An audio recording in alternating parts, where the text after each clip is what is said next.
क्या हमने ये कभी मतलब ये सोचा कि ये संप्रज्ञात समाधि मेरे लगाने के लिए, चलो आज तो संप्रज्ञात समाधि लगाते हैं, ऐसे कभी मन में आया?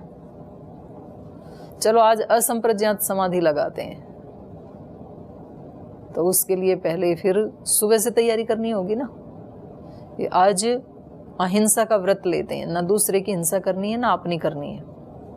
आज सत्य का व्रत लेते हैं, कुछ भी सामने आए सत्य ही सोचना है, सत्य ही बोलना है, सत्य ही सुनना है। आज ब्रह्मचर्य का व्रत लेते हैं, आज हर पल ब्रह्म में ही विचरण करेंगे। बाहर कुछ दिखे तो वो उस ब्रह्म का ही कौन सा रूप है?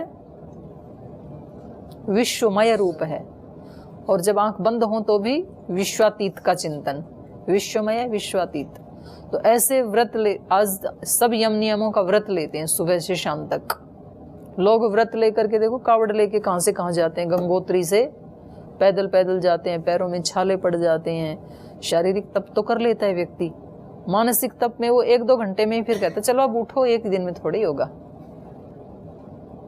तो कभी कभी ऐसे भी सोचना चाहिए कि चलो आज समाधि लगाते हैं, चलो आज पूरे 5 यमों का व्रत करते हैं, चलो आज नियमों का व्रत करते हैं। शौच, संतोष, तपस्वाध्याय, ईश्वर प्रणिधान का।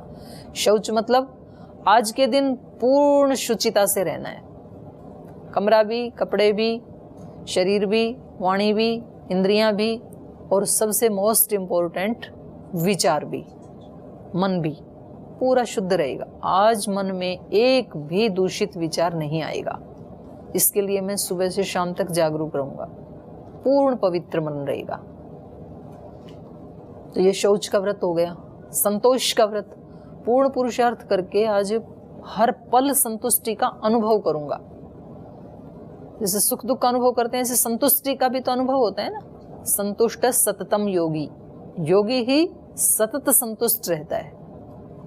दूसरे के व्यक्ति के जीवन में तो संतुष्टि कभी साल 6 महीने में एक दिन आती है, जिस दिन रिजल्ट आया उस दिन थोड़ी देर के लिए संतुष्टि आई, बाकी तो उसका चित्त ऐसे अप डाउन ही होता रहता है। कभी तो ध्यान भी नहीं होता है कि अंदर क्षुब्ध हो रहा है, उसको लगता है परेशान हूं, किस चीज से परेशान हुई ये भी पता नहीं चलता है। प्रसन्न नहीं हूं इतना पता है, क्यों हूं नहीं पता है। तो शौच का, संतोष का, तप का। तप क्या है? आज सुबह से शाम तक जीवन में जो भी सिचुएशन आएगी, जो भी व्यक्ति आएगा, जैसा भी बोलने वाला आएगा, जैसा भी व्यवहार करने वाला आएगा, उसको मैं सहन करूंगा। सहन करूंगा मतलब अपने ऊपर उसका प्रभाव नहीं होने दूंगा। ठीक है भाई, इसने ऐसे किया, वो उसका नजरिया हो सकता है। किसी ने मेरे को कहा कि आप तो ऐसे हैं, मैं वैसा हूं नहीं, तो अब मेरे को क्या करना है? प्रूव नहीं करना है अपने आप को कि आप तो मेरे को कह रहे थे कि आप ऐसे हैं, मैं तो ऐसा हूं ही नहीं। तो व्यक्ति अपने आप को प्रूव करने में बहुत शक्ति लगाता है और प्रूव कर नहीं पाता है। दूसरा मानने को तैयार नहीं है, तो आप कैसे प्रूव करोगे? आप कहते हो मेरा कोई दोष नहीं है, मैंने ऐसे बोला ही नहीं था, मैंने ऐसे सोचा भी नहीं था। आप अपने आप को प्रूव करना चाहते हैं, वो तो तैयार ही नहीं है। प्रूव करने की कोशिश नहीं करनी है अपने आप को, अपने को वैसे बने रहना है। मैं ऐसे बना हुआ हूं, दूसरा नहीं मान रहा, उसका नजरिया हो सकता है। तो ये क्या है? तप, तपोद्वंद्व सैनम, तप का व्रत। शौच, संतोष, तप, स्वाध्याय, स्वाध्याय का व्रत। स्वाध्याय का व्रत माने प्रतिपल मैं अपना अध्ययन करता रहूंगा कि अभी मैं कहाँ हूं, डाउन जाने नहीं दूंगा आज अपनी चेतना को। फ्रीक्वेंसी पूरी यहाँ रहेगी आज। जैसे आपको पता है आज मैं मोबाइल की बैटरी मुझे डिस्चार्ज नहीं होने देना है, 100% ही रखना है। तो क्या करोगे? थोड़ा यूज किया, पावर बैंक में लगाया, फिर थोड़ा यूज किया, फिर पावर बैंक। पूरे दिन पावर बैंक साथ रखोगे और शाम तक बोलोगे कि आज मैंने 99 भी नहीं होने दी, पूरे दिन बैटरी को 100% रखा। तो वो वाला पावर बैंक अपनी आत्मा के साथ रखना। कभी एक दिन ऐसे व्रत कर लें। शिवरात्रि, एकादशी तो करते ही रहते हो, ये वाले व्रत हैं। सार्वभौमा महाव्रतम, महाव्रत कहा है इनको।